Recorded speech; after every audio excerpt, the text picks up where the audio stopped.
We're moving again! We just finished up our year here in New York City and it's time to move. It's gonna be really bittersweet. There are things that we really fell in love with the city and there are things that we didn't like as much, but we'll save that for another video. Special thanks to Court for sponsoring this video. Today we're gonna talk about moving. If you didn't know, in the past 5 years, we've moved to a new city every year. Through a lot of mistakes and a lot of trial and error, we've gotten the moving thing pretty down pat. So I just wanted to share some tips on how we move and how we keep organized to hopefully help you in your next move. All right, first things first, make a plan. This doesn't have to be some rigid plan, but it's always good to have some sort of plan and strategy before you have to move. Here's some questions you should ask yourself. What's your budget? Is the company paying for your move, or is it out of pocket? Do you have the time and energy to move yourself? What kind of vehicle are you taking, or how are you transporting your vehicles? What's your time frame? Are there other factors you need to consider, like kids or pets? Whether you're moving close by or across the country, or with movers, or everything by yourself, there are pros and cons to each. Let's talk about movers versus moving pods versus DIY. The questions that you asked earlier will help you plan for this. Now, generally, movers are going to be the most expensive, but the easiest.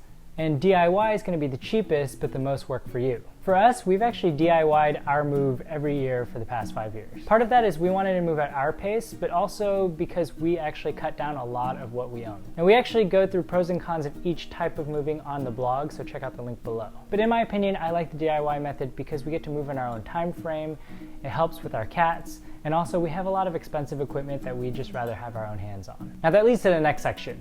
How do you deal with furniture? When it comes down to it, furniture takes up the most space. The first year we moved, we actually rented a truck and brought out a lot of our own furniture with us. But what we realized is year after year, it wasn't worth moving it all. It was always easier to furnish our apartment once we got to the new city rather than bringing everything with us. Now in most cases, you're not gonna be moving every year, but because we do, we ended up just getting kind of temporary furniture at each place we went. The unfortunate part of that is it wasn't always the furniture we wanted, or it just didn't feel like home all the time. Over the years, as we got rid of our furniture, we realized a few things. The first, like I mentioned, was it's easier to get furniture in each spot rather than having to move it all the way across the country. The second was we realized we didn't need as many pieces as we thought. Sometimes when you have space, you just tend to want to fill it.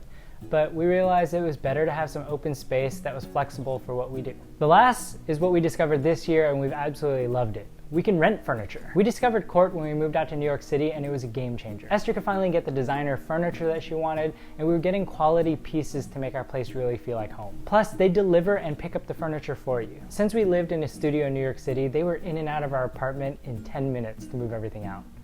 It was amazing. When we get to the new city, we're absolutely renting furniture through Court. And now all we have to do is pack our personal items. That brings us to purging and packing. To me, this is probably one of the most daunting parts of moving. You don't realize how much stuff you collect until you have to pack. At the beginning, we were really bad at this, but now that we're 5 years in, we're pretty good at purging and packing. So here's some tips that'll hopefully help you. The first is start early, or actually just continuously purge. If you wait until the last minute to pack everything, it's really stressful because you don't have that much time to decide what you still want and what you don't need anymore. For that reason, we're constantly purging and trying to be aware of everything that we have. The best way we've found to do this is to actually purge quarterly. In most places where you're living, the seasons will change every quarter and you'll need different things every quarter. That gives you the opportunity to decide if you want to keep things when the season changes. When you are purging, here's a great method to do it. First off, look through everything and make 4 piles quickly. Keep, donate, maybe, and trash. Now that you've done a quick round of everything, go through the keep and maybe pile a little more critically. Fun fact, that's actually how Esther does her photo culling too. Now, if you have enough time or you're doing this regularly, what you can do with some of the maybe stuff is put it in a box and write a date on it. In 3 months, open up the box and decide, are they things that you needed or missed? In most cases, if you're like us, they're things that you'll end up donating anyways. If you're in a little more of a time crunch, sleep on it. Look to see what you have in the maybe pile.